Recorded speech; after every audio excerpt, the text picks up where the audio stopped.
You are looking at Julian's pronunciation guide, where we look at how to pronounce better some of the most mispronounced words in the world, like this other curious word. But how do you say what you're looking for today?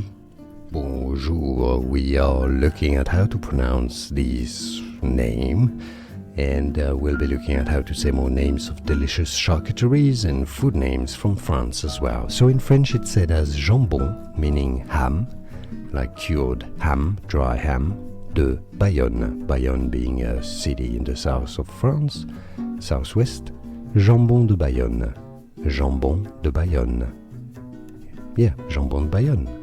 And now you know. Enjoy your Jambon de Bayonne, and more videos for you here to learn more pronunciations. I'll see you there. Thanks for watching. Here are more videos on how to pronounce more confusing words and names too many mispronounced. Like this video if you found it useful. I appreciate your support. I'll see you soon, and thanks for watching.